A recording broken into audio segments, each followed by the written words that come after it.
Gaano ka na ba kayaman ngayon? No! Grabe. May point pa na parang gusto kong tapusin lahat. Yung pangarap ko, may ahon sa hirap yung family ko eh. And hindi ko magawa.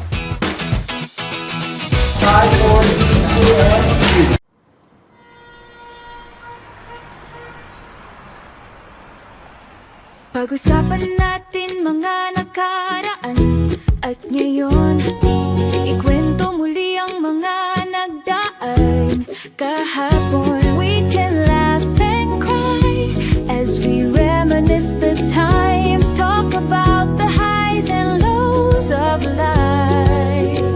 Umagos ang buhay, dumaloy ang panahon, maraming pagbabagong humubog sa atin noon. Blessings came and lessons made us strong. Let our story shine and be an inspiration. Kahit saan, kahit kailan, I'll always be there, sabihin mo lang. Always remember, whatever happens, rain or shine, friends tayo. Friends tayo.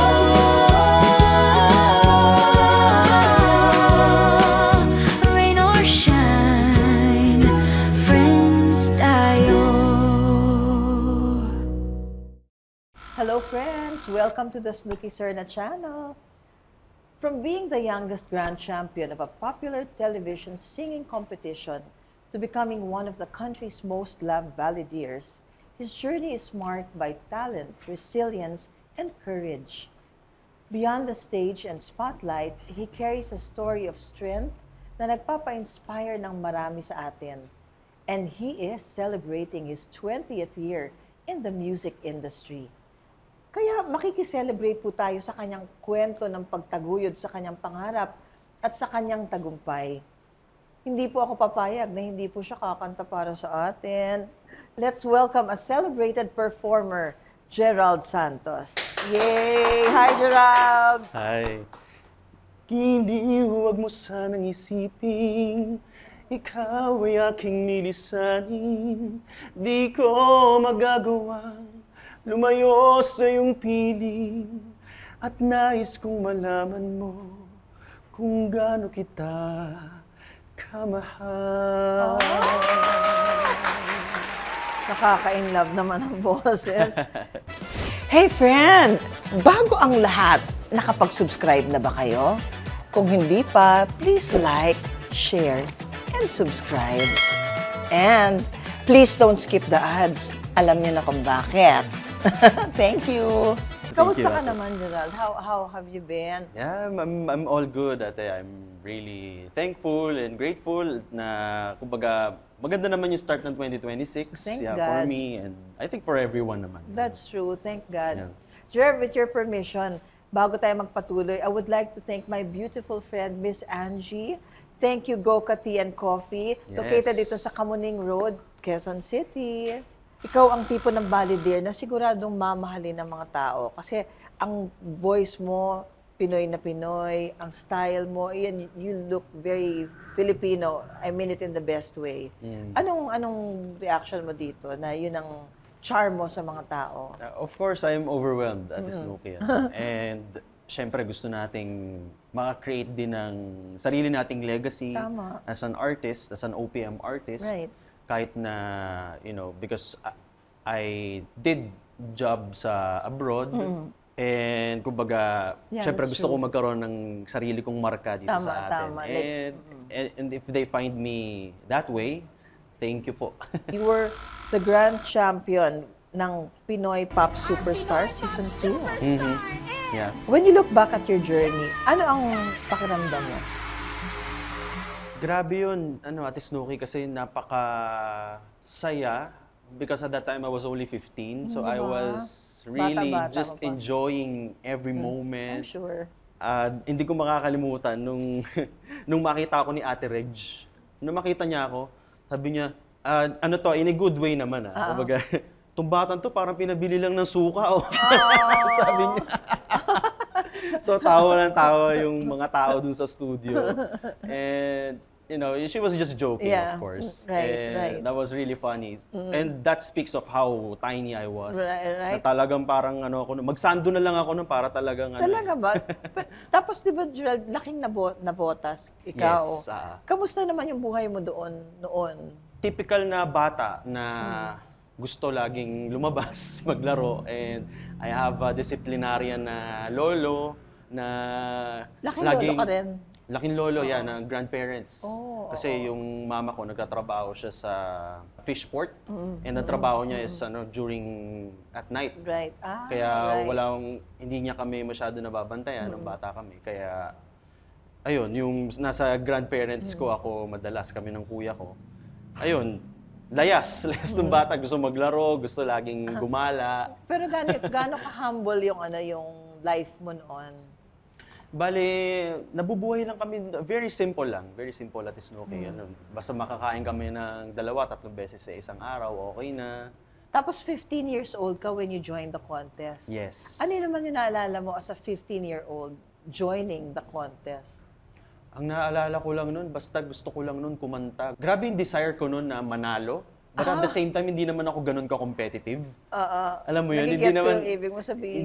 Hindi yung sobrang competitive. Kasi may ibang yung competitive na parang, di ba, parang nag-a-attitude ka sa mga ibang mga Wala ka namang co-contestants mo. ganun. Wala akong ganun. Basta ako, lahat parang internal lang na I want to win this contest. For me, for my family, para matulungan ko ang pamilya. You know what? Kailan ka ba, Jun, nagsimula mag-start na mag-join ng mga competition, yung mga singing contests? Bale, when I was a kid, like, nag-start ako kumanta 7 years old. Tapos nag-amateur singing contest ako 10 years old. At 10. At 10 years Yes, old nag-amateur singing contest ako noon. Ang tawag pa sa amin noon, amateurista. Ang cute, may term palang ganon, Yes, amateurista. Kasi ngayon kontesero na eh. Oo, Kontesero, mga di ba? kontesero. Oo. At 10 Nung time years namin, old. Ang cute mo, amateurista. parang na-imagine kita. And nung time na yun, nakakasabay ko sa contest pa sila, Sino Jake, ang mga nakakasabay? Jake Cyrus, Charis pa, Si Charis, syempre. Yeah, si Charis, Jake? yeah. Oh, sila Angeline Quinto. Pero hindi na kami nagkakilala. Pero I remember them. Nakikita mo pa, sila yung mga nakasama ko Sila noon? yung mga nakakalaban ko Nakakalaban. before. Nakakatuwa Kasi naman. dumadayo ako noon, dumadayo kami noon. When ng you say grupo ko. dayo, nagpupunta ka sa iba-ibang probinsya? Yes. Nakakarating kami ng Laguna. Since payak lang yung pamumuhay namin, hindi naman kami marangya talaga, sapat lang talaga yung pamumuhay, yun din yung motivation ko kung ba't ko gustong sumali sa mga amateur singing contests para makatulong. Kasi may prize yun eh. Pero natatawa nga ako kasi yung parents ko that time, ang lagi ko daw gusto nun, trophy. Kasi parang yun yung ano ko eh, physical prize ko yun. Parang ito yung proof ko na nanalo Exactly. ako. Correct. Siyempre, kumbaga, may kasamang premyo na cash, di ba? Para makatulong sa kanila. And wala, nagbabiyahe kami. At least okay, nagbabiyahe kami. Nakakatuwa naman yung, I hope you don't mind my asking, pwede ko ba tanongin, Jay, yung mga prize nun, yung cash prize, yung unang-una mo, do you remember pa at least yung the first cash prize, yung amount? 3,000? Talaga? Yes, 3,000 pesos. Tapos magkano yung, ganun yung back and forth nyo? Naalala Siguro mo ba? gastos kami mga 500 siguro, pamasahe. Hindi nabawasan pa yun na Tapos may, kapag Kakain yung pa. pala may actually may agent pa yan. Yung May mga, agent ka pa. Kasi may magsasabi na, ay may amateur dito sa ganitong lugar. Isali mo yung anak mo, tatawagan yung papa ko. Isali mo, Ang yun, cute, pero ikaw at the na end of the bahala day, sa akin. di ba Parang may ganon Yes, pala? Pero ganun, trabaho yan eh, no? Ganun talaga eh. Pero ikaw ba yung tipo parang tumatawid sa mga contest, sa mga barangay-barangay? Yan nga, Ate Snooki, parang Yun na ano yun. yan, lagari. Lagari, Yan, lumalagari kami. So Kuwari you're sa also kasi dun sa isang, for example, sa Tondo, lahat ng barangay dun may contest. Palipat-lipat kami doon siguro mga 5 hanggang 10. Ganun. Oh my gosh, di pagod ka na, no? Yes, kaya inaabot kami noon natin ng 4 a.m. Nakakatuwang isipin, Gerald, yung lahat ng hard work mo na yun, nag-pay off. And now, you're in your 20th year in the business. Yeah, thank you po, thank you. Ikaw ba naisip mo na aabutin mo o maaabot ng karera mo itong 20 years, 2 dekada ka na sa industriya, Gerald?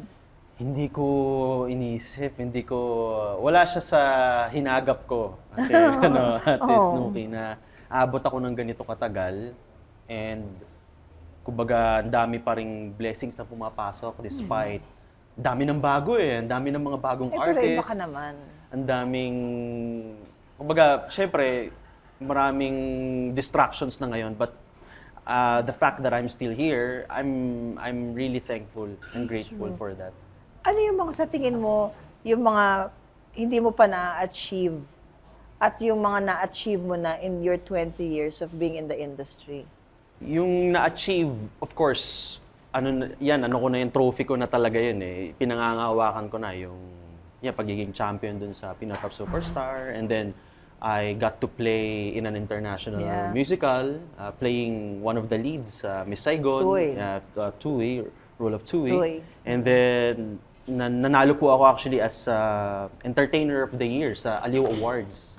Twice po. And to be lined up with those artists is That's true. It's truly an honor. It's no mean feat. Ayun Totoo po. naman. Oo. Tapos, yung hindi pa na-achieve, siguro yung masasabi ko, yung gusto kong magkaroon ng major hit song talaga. Yung major hit song.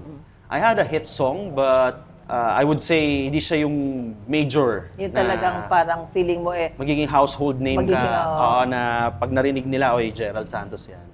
nakasama mo rin si Jonah, si Aisel, si Marie Chris. Yes. Mga friends mo yan sila ba? Mga kaibigan mo sila? Yes. Friends ko sila. Close friends. We're close friends.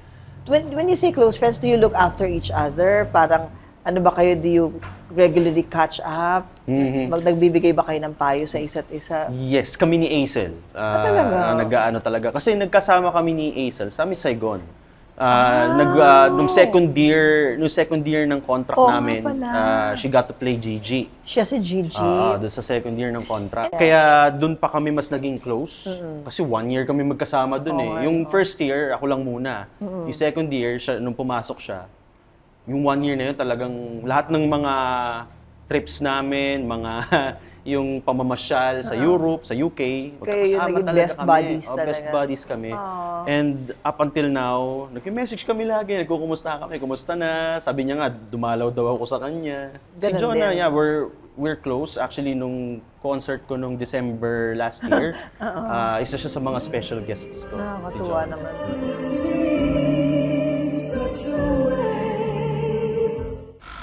May mga pagkakataon ba that you questioned your faith, you questioned your career, you questioned even yourself, parang ganon? 10 years ago or more, dumating talaga ako sa point na susuko na ako.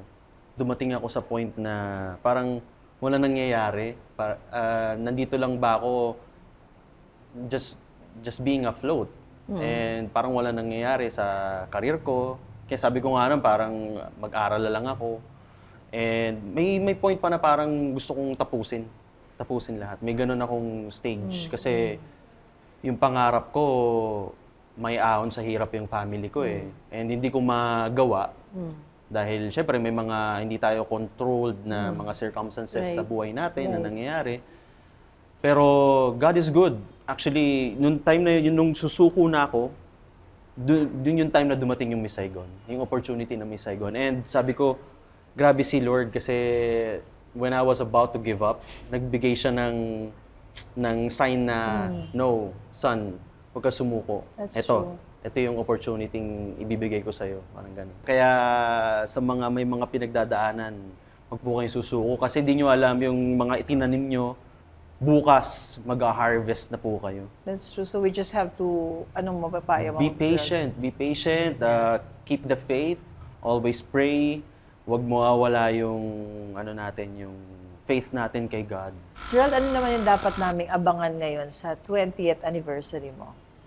Yung 20th anniversary ko, it's gonna be a musical celebration. Basta abangan nyo, this year po yan. I would have a very special concert. Kaya, ayan, abangan nyo. Basta, it's gonna be something special. Yeah. We're going to look forward. We are looking forward to that, Gerald. Yes. Ngayon, pag-usapan naman natin yung Miss Saigon. Isa sa mga greatest achievements mo yon, hindi natin maitatanggi. Magkwento ka naman sa amin, paano ba anong nangyari doon? Anong proseso? Natatandaan ko noon, I was doing a musical na dito sa atin na San Pedro Colong the musical I was doing. And then we were touring nationwide. Nag-Davao kami noon, nag-Bicol, nagla-land travel kami noon. Tapos, mga a week before, nag-announce ang Cameron Macintosh Productions ng auditions dito sa Manila.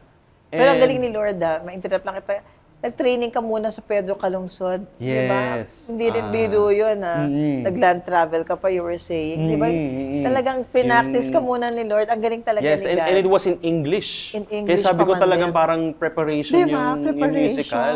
Kasi Miss Saigon was in English. Yeah. Kaya nung mag-announce sila ng auditions, marami na nagsasabi sa akin before, actually, mga friends natin sa press, na kapag ka nagkaroon ng auditions for Miss Saigon, audition for the role of Tui kasi bagay sa'yo. Yeah. Sabi niya, wala akong idea noon kung sino ba si Tui. Tui sa Miss Saigon. Kasi alam lang naman natin, di ba, si Miss Lea Salonga, as Kim, di ba? Right. Pero nung pinanood ko yun, nung time na yun, sabi ko, oh nga, no, pwede nga. Pwede itong ano na to. And Sorry. all of a sudden, ayun, biglang dumating yung audition. Sabi ko, parang in 1 week, inaral ko yung kanta niya. Nag-audition ako ng parang, ano lang, nagpikit mata.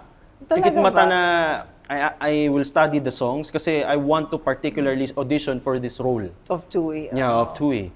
Tinan mo yun, ano? Ayun. And then, how was the audition process? It was nerve-wracking, ate, kasi ano kami, ilan nga kami noon? Close to 1,000, like 900 plus. Nag-audition. Ang haba ng pila. Well, when did it happen nga ba?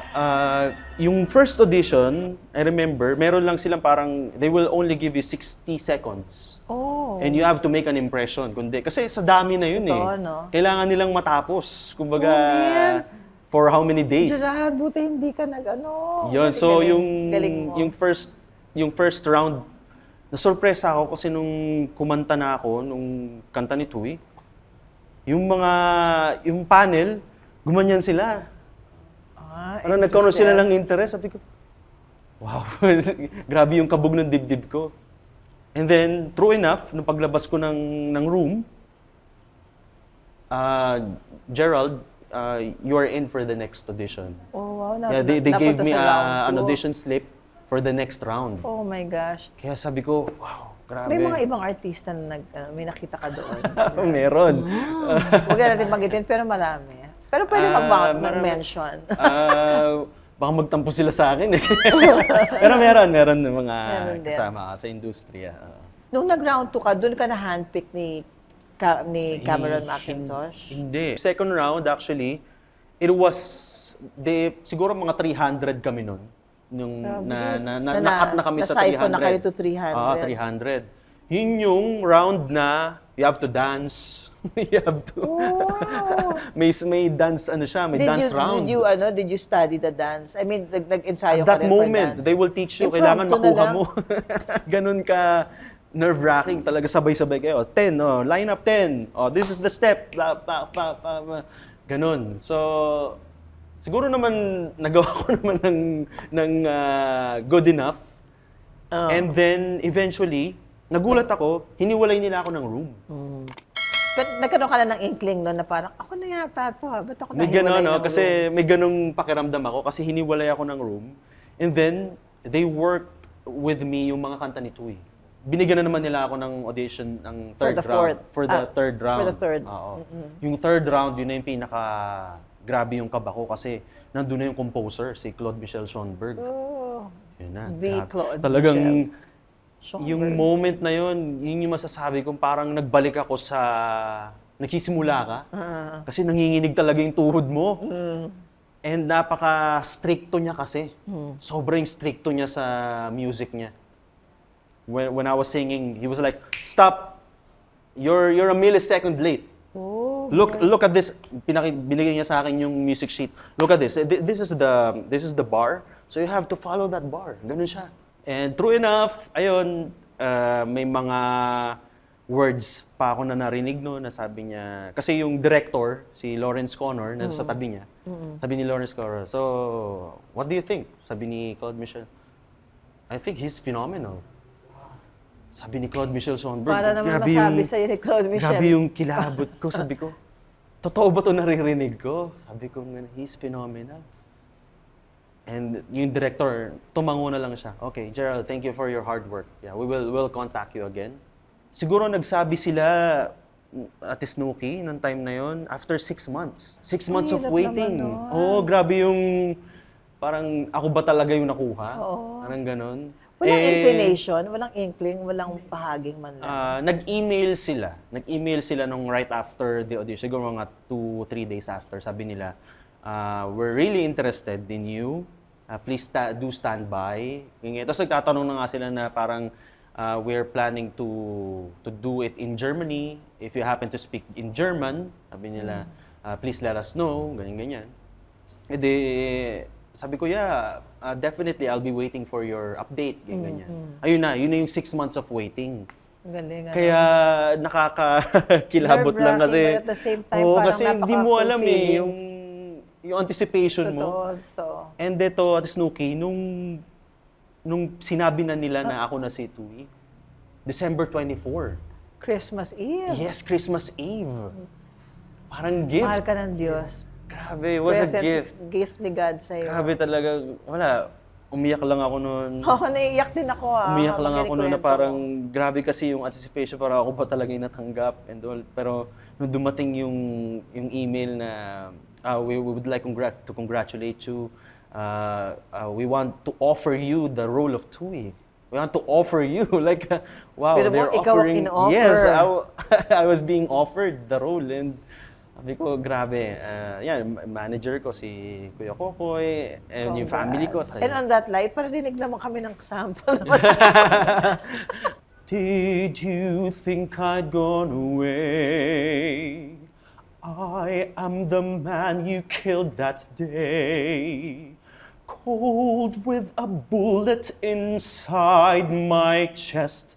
My corpse may be sleeping, but my soul won't rest. And then, Marka, for Miss Saigon, Yes, pwede ba magpahingi ng sample?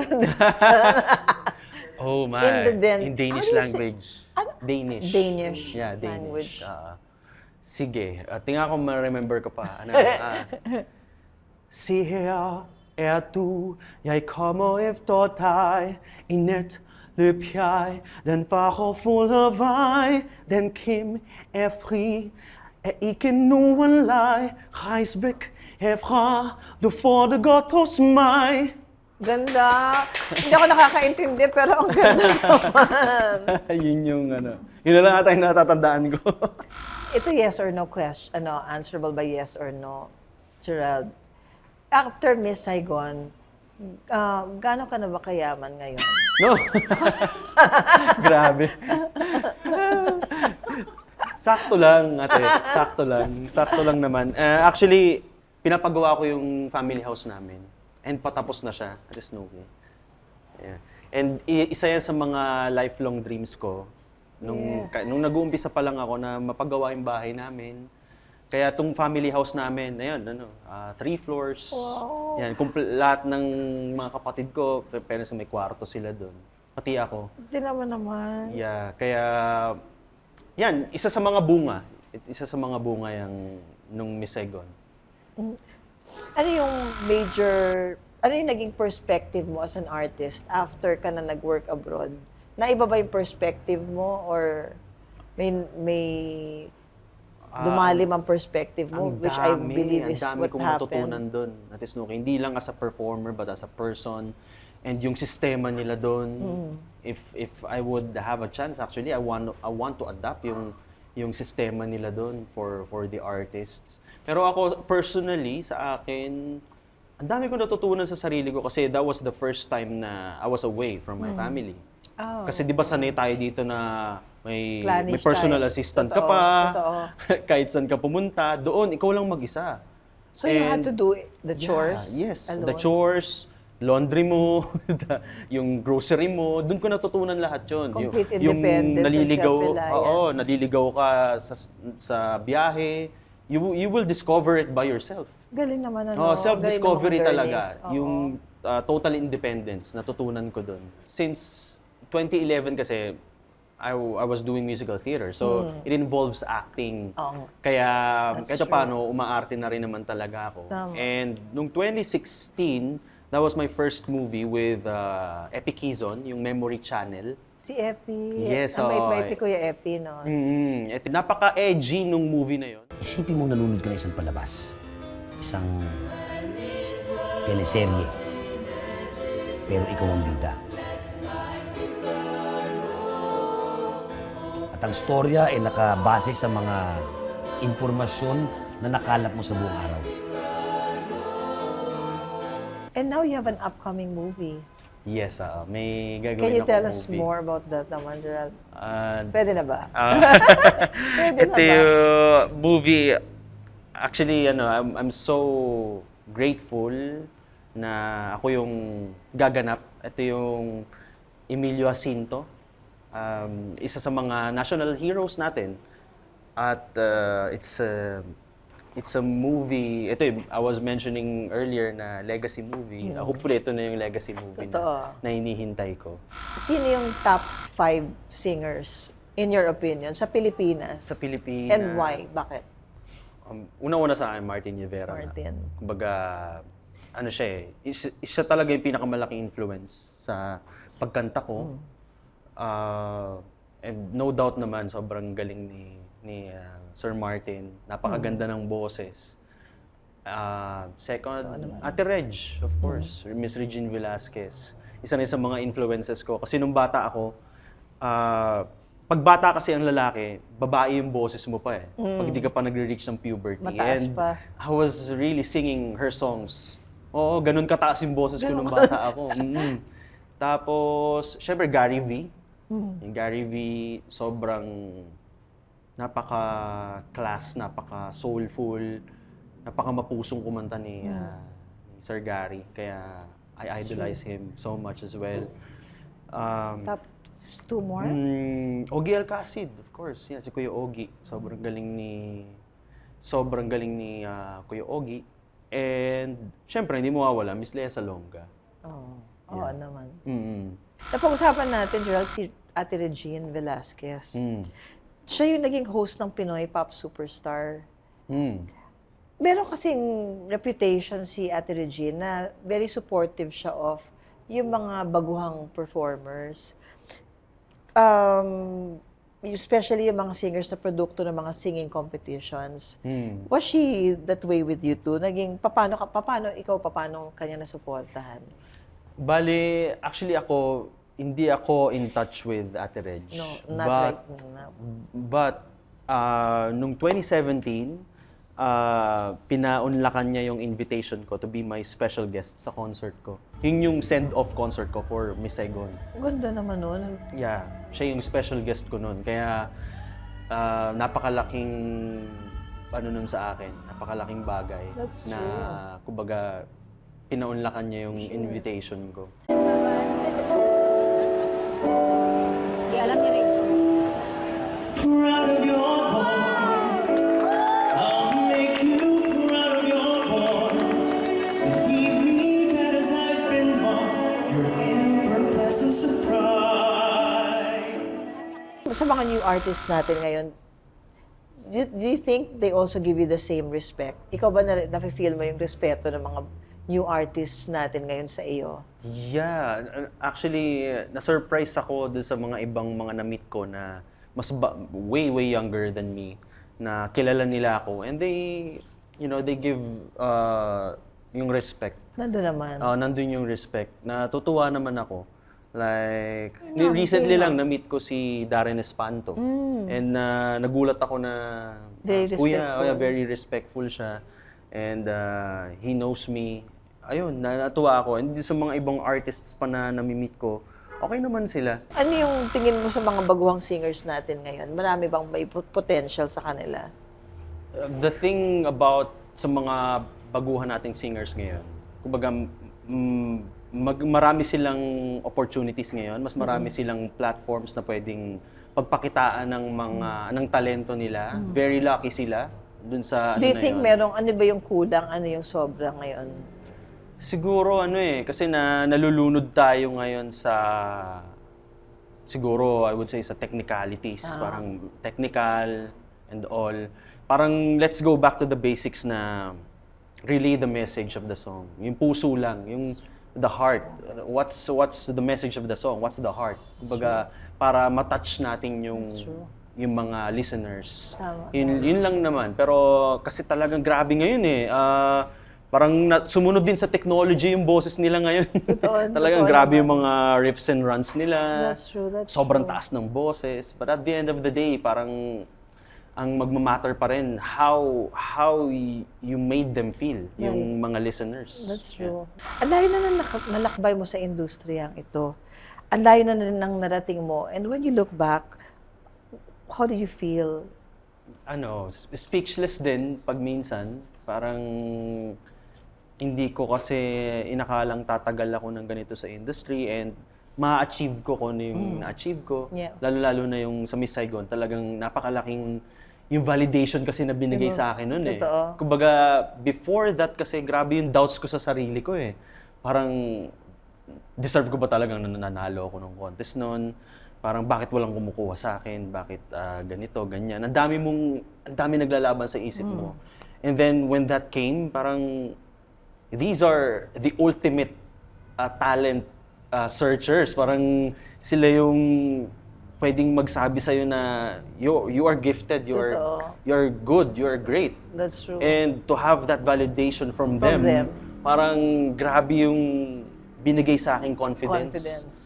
Gerald, sa dami ng mga napagdaanan mo sa buhay, nakapagpatawad ka naman ba na? Yes, I would say. Ate Snooki. Doon sa lahat ng mga pinagdaanan ko, sa mga nangyari sa akin, yan. Paano kang nakapagpatawad nag-heal? ako. Paano ako nag-heal? Yeah, through God. Siya talaga yung naging strength ko. Siya talaga yung naging source of forgiveness ko. Kundi dahil sa Kanya, yung pagpe-pray ko. Tapos, yung family ko. Kumbaga, kasi gusto ko mapabuti kaming lahat. And naisip ko na walang patutunguhan kung ikikip ko lang sa heart ko yung galit, yung hatred. So, I have to let go. And, ayun, nagpatawad na ako. Sure. Yeah. I hope you don't mind if I ask you, are you in a relationship right now? Chismosa yung ate. Yes, I am in a Kinikilig relationship ako. right now. Yeah, thankfully, ayan, nag-fall into place naman lahat ng mga Nakakatuwa bagay. naman. Matagal na kayo naman, Gerald? Magki 3 years na din. Oo, tagal na rin. Yeah. Do you have any plans of getting married soon? I'm sorry. Pinali naman. Siyempre, sumasagi na yan sa isip. Kasi, di ba, dumadating na tayo sa age na hindi naman na tayo bumabata. And, kumbaga, nararamdaman na rin naman namin sa isa't isa na hopefully kami na, di ba?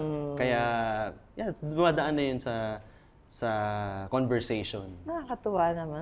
I'm happy for her naman. And I'm happy for you too. Thank you, Ate Snoopy. Gerald, may mga bata na parang dumadaan ngayon sa napagdaanan mo noon. Ano yung maya advice mo sa kanila? Huwag silang susuko kung ano man yung mga pinagdadaanan nila ngayon. This is just, enjoy the process, enjoy the journey. Kasi ito nga yung pagtatanim. You're cooking something. And then, hindi mo alam, susuko ka na the day before, kinabukasan pala, harvest day na. Kaya huwag tayong bibitiw. Huwag tayong bibitiw sa pangarap natin, sa gusto natin mangyari sa buhay natin. Thank you. Makakaharap mo ang ating Panginoong Jesus. What would you like to tell Him, to thank Him? Thank you for being good to me. Thank you for letting me exist and share the God-given talent that you've given me. And I hope I made the most out of it, yung life na pinahiram mo sa akin. Words to ponder from Psalm 23, verse 6. Surely goodness and mercy shall follow me all the days of my life, and I will dwell in the house of the Lord forever. Amen. The Snooki Serna channel thanks the following friends for their support. Jill Stewart Imported Eyewear. Thank you, Miss Ace Nepomuceno Chan. Bambi Fuentes Hair and Makeup Studio in Timog Avenue, Quezon City. Pukay, the clothing brand associated with affordability and casual fashion. Thank you, Mr. and Mrs. Adele Alano. And Mia Mason Home Fragrances. From everyday essentials to curated gifts, Mia Mason is about making spaces feel like home. Gerald, I have something special for you. Wow. Yes, this is my favorite home fragrance. I love the people of Mia Maison. Wow. Thank you, thank you. Ate For her Snooki, thank you too. so much. And we have a fruit Wow. basket for you to keep you healthy. Thank you, thank you. Yeah, favorite ko naman ang fruits ate, kaya para magpaka-healthy tayo. Yes, thank you so Thank you so much. much. Salamat, salamat. And I would like to thank again my good friend, si Miss Angie, the owner of Goka Tea and Coffee. Thank you, Miss Located Angie. po Thank ito you sa po. Kamuning Road. Magkita-kita po tayo dito. Thank you very much. And Gerald, any message for your fans? Yeah, for my team Gerald Santos and for all the people na sumusubaybay sa akin, mga supporters ko, mga fans ko, thank you so much for being there. Abangan nyo, may mga pasabog akong projects this year na major talaga. Major siya because it's my 20th anniversary in the industry. Salamat sa inyo lahat. I love you all. Eh, Gerald, meron kaming PS gift from the owner of Goka Coffee. Thank you, ma'am. Salamat po, salamat po. Maraming salamat, Gerald, sa iyong kwento, sa iyong talento, at sa iyong musika. Your story reminds that the talent may open doors, but the strength of character sustains the journey. And in your 20 years in the industry, continue to rise, aspire, and inspire. Ito po si Snooki Serna. Maraming salamat po sa inyong patuloy na suporta at pagmamahal. And always remember that whatever happens, rain or shine, friends po tayo. Thank you. God bless you and I hope to see you soon. Thank you.